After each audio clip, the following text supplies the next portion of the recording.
My first experience with the supernatural was one of the most terrible life experiences I can remember. It happened when I was young and dumb and wanted to go out into the world and explore. While I was out of my home country of Canada, I witnessed a horror I soon hoped to forget. I had gone on a trip with some of my buddies to Montana, just below my home province of Alberta. We were originally going to stay in Yellowstone National Park, but decided to head to Glacier National Park first, before camping out at Yellowstone for a few days. We finally reached Glacier Park after a 6-hour drive, and had just enough time to do a little hiking before going to our hotel in the nearby town to rest and move on towards Yellowstone. We had gotten to the park around 4:30 p.m. and decided it was a great idea to hike after dark. So we hiked up the trail looking at the glorious views of rivers and waterfalls of the Avalanche Creek Trail. The light began to fade rather quickly, while we were about 2/3 of the way up, and we had hiked into the trail about 10 kilometers, so it would take us about 2 hours to walk back down from that point. This is when shit goes downhill. Myself and my friends were all outdoorsy men and loved to go hiking and travel around the Rocky Mountains, but we were still inexperienced when it came to night hiking. Since the trail we were on wasn't as traveled at this part of the hike, the trail was hard to follow in the dark, although every now and then we would see a sign that notified us that we were going in the right direction. At some point, maybe a third of the way down the mountain, we ended up going off the trail, following a little rabbit trail, thinking we were still on the correct path. We began to figure out that we were definitely not going the right way, as my friend checked his compass, showing that we were heading deeper into the Rocky Mountains, miles and miles of forest. Then began the mass panic, as my friends and I immediately turned around and began walking the way we came, but the trail we were following didn't look the same as it had before, leading us to being even more lost than before. That is when we collectively noticed how quiet it had gotten. No insects, no birds, nothing. It was dead silence.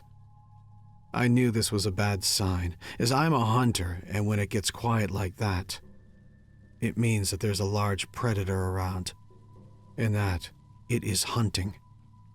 We had literally become prey to some unknown beast in the woods. We all began getting a sudden spike of anxiety when I let the guys know what was up. That's when we hear a noise that brought us terror. A guttural howl from up the mountain. It was followed by many more. My heart went into my throat, and the terror I felt made me shake. Most of my friends did the same, all but 2, and the others had already dipped and had begun running in the direction opposite the howls. We all followed soon after running ourselves ragged, until we looked behind and saw the eye shine of something that was much larger than we had anticipated. The eyes were at least 6 feet off the ground and moving towards us fast, and that's when we split up, running in random directions, hoping to lose these beasts. It was never going to happen. I could hear the breath of one of those things about 20 feet behind me and gaining. All of a sudden, my friend appears from the trees to my right, and we end up running together until I cut off from him, hoping to escape. I know I left him to die that night, but it was a last-ditch effort that worked out to my advantage.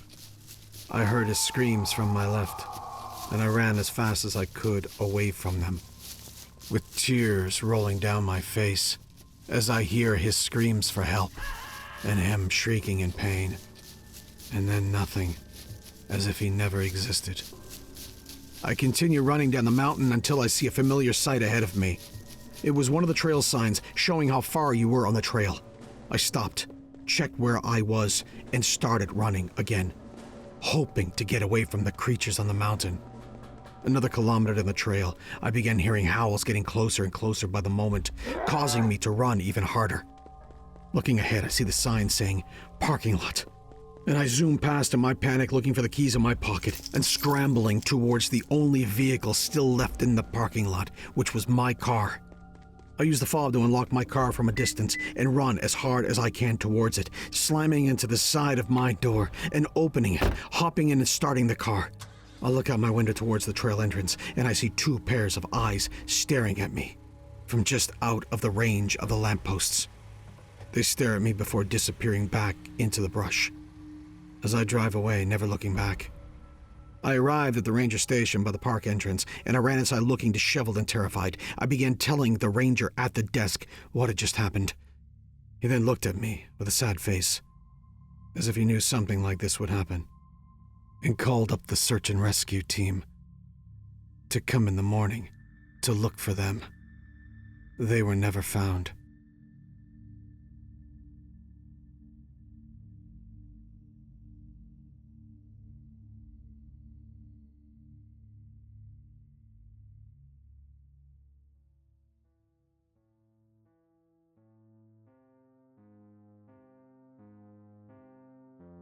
The Gardner Bridge was built long ago. Most of the villagers couldn't remember when it was constructed. It was just there one day. It ran over the South Creek, was made of smooth gray stone. It led from town out to some farmland, mainly the McRobinson farm.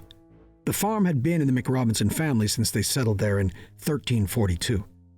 They were kind and friendly folk, but they also claimed to not have built the bridge. For generations, the bridge developed a sinister reputation. People would go missing when crossing the bridge. There would be no trace of them left behind. They just simply vanished. Typically, the disappearances would happen at night, and only while they were traveling alone. Because of this, parents would tell their children not to play near the bridge, and certainly never cross it alone, even during the day. Villagers would take the long way around, further downstream, instead of crossing the Gardner Bridge alone. Rumors spread that it was ghosts or angry spirits that caused the disappearances. One story stated that it was haunted by a young woman who threw herself off the bridge when her fiancé ran off with another woman. She kidnaps people because she is forever lonely and looking for companionship. Another story is that the ancient spirits of nature had a gateway between our world and the spiritual that was underneath the bridge. When the bridge was built, it sealed the gateway and trapped spirits on our side of the gate. Angrily, they dragged victims off the bridge, never to be seen again. All these stories spread, but there was never any hard evidence that one was true. That was until Harry came running into town one night, screaming and crying. He rushed up and down the main road, screaming about a creature under the bridge. His adrenaline was so high, he couldn't get himself to stop running. Villagers awoke, and the strongest amongst them caught Harry and forced him down. They tried to calm him, and they begged for him to tell them what happened. What creature under the bridge? Harry took hours to calm, constantly repeating the same sentence over and over again. "It's a bridge of monsters. They're coming." They had thrown him in the town jail cell until he calmed, which only occurred when the sun's rays started to spill over the horizon. Harry suddenly collapsed in his cell, exhausted and barely conscious. They brought him water and calmly asked again, though unsure if they wanted to know the answer. What is under the bridge? Harry gulped down the water and gasped, catching his breath.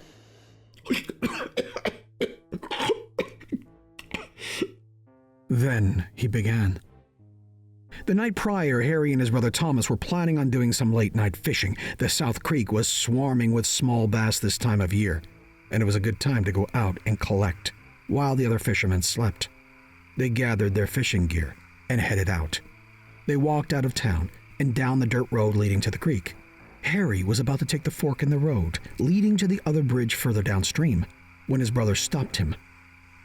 "No one ever fishes at Gardner. I bet there are scores of bass there. We should go try it," Thomas said. his dark eyes looking up the path towards the looming gray bridge ahead of them. Harry snorted and replied, "And get taken like the rest of them people? No thank you. I want to live long enough to see you get a girlfriend." Thomas glared at him. Then his eyes went back to the bridge. "You can walk all the way down there, but I'm gonna fish up here." With that, Thomas threw his fishing pole over his shoulder and marched his way up the path. Left standing alone, watching his brother go, Harry felt a trembling shiver go up his spine. He quickly ran after his brother, nervously scanning the woods surrounding them. When they reached the bridge, they paused. The woods around them were eerily quiet, other than the babbling of the creek below. Thomas took a deep breath, then dramatically stepped onto the bridge. Frozen with fear, Harry watched his brother in the woods. His eyes jumped from place to place, searching for ghosts or angry spirits. Thomas climbed to the peak of the bridge and set his tackle box down on the stone wall. The creek water was black and uninviting. Yesterday's storm had raised the water level, and now the water rushed past underneath the pale stone. Harry stood on the edge of the bridge, not brave enough to join his brother. He stood trembling and pale. His fishing rod rattled in his shaking arms as he watched Thomas. Thomas chuckled at his trembling brother, only to assure himself. He was deeply terrified, and his fingers trembled badly as he tried to bait the hook. After multiple attempts, he finally slipped the wiggling worm onto the hook. He stood proudly, lifting his arms up to cast. He glanced one final time over at his brother, then cast the line into the dark water below. The ground shook violently as a large gray hand slammed onto the bridge beside Thomas.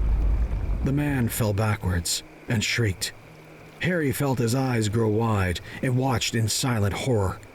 Another large hand gripped the wall, and a large pale mass was beginning to rise between them. Thomas scurried back away from the rising creature and pushed himself against the opposite wall. The large face looking back at the man was angry and dark. Two large beady eyes glowered at the man, and a large bulbous nose sniffed the air. The frown was deep and settled. A low growl escaped as it snarled.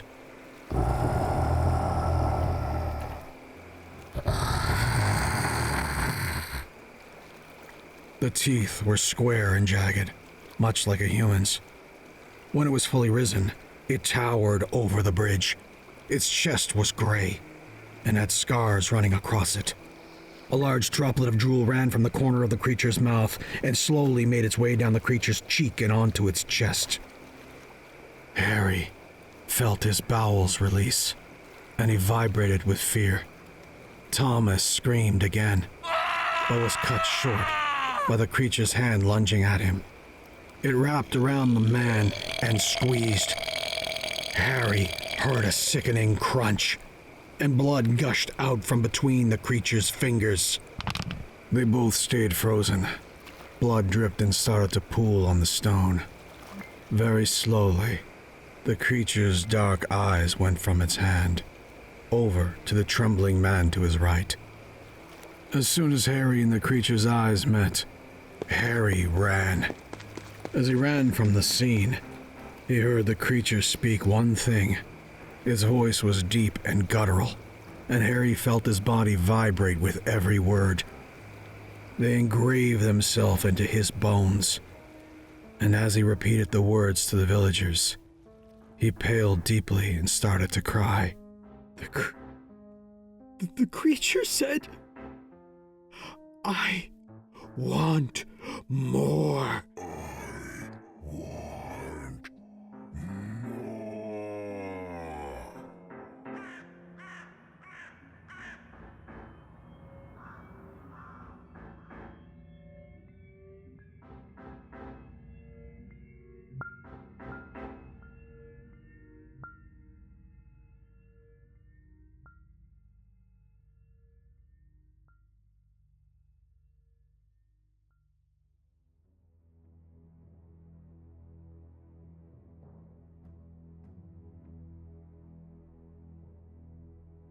gasping for air in the corner. I couldn't believe I ended up here. She was in the corner of the kitchen, stirring a strange concoction of some sort. The liquid was boiling over and lapping the edges of the pot. She cackles as she mixed the ingredients in the pot. I hope you're ready, dearie. I shivered as I rocked back and forth, huddled up in the corner watching her. I pleaded with the heavens to spare me whatever fate she had in store for me. I should have never knocked on her cabin door. Truth be told, dying out there in the woods would have been a far better fate. The room was filled with a horrendous stench. There were bottles of liquids of strange colors and consistencies on the shelves, brooms strewn about, heads on shelves. The place was abysmal. Jars contained specimens of animals I had never seen before. One seemed to even twitch at the moment I laid eyes on it. Or maybe that was my frightened mind playing tricks on me. This was truly the place of nightmares. Something you would see in a book warning you to stay away from places like this. I was desperate, though. I needed shelter. So I wandered around aimlessly before seeing this place. From the outside, it seemed like salvation. Salvation from the harsh woods, but that couldn't be further from the truth. I had stumbled across it in desperation. I felt like there were eyes out there watching me. Maybe she had placed a curse on the woods to lead whatever wary traveler that happened to be unlucky enough to be in this godforsaken place. Maybe the eyes weren't even real. Real or not, I should have stayed out there. God knows I should have. Now my mind was racing. My life was in the hands of this wretched being. I remembered being grabbed by her bony hand and thrown in the corner. She wasted no time at all. No warming me up, nothing of the sorts. Here I was stuck, trembling. The shackles around my hands, feet, and neck were so tight I could barely breathe. I thought back to a time back when I longed for death. Now I seemed to beg for mercy internally. This was how I wanted to go. Okay, so I am almost done. Let's get you ready. She turned and looked in my direction, with her face full of lumps and discoloration. She shuffled over to me, took the shackles off, then asked me, Are you hungry? I shook as I answered. Yes, I am. Her eyes widened with glee. She grabbed hold of the pot. She stretched the edges until the pot became so humongous it almost filled the entire kitchen. Well, I'm hungrier. She bellowed with a voice that could shake an entire mountain. I trembled with fear. Tears came to my eyes. She grabbed me by the collar and threw me into the pot.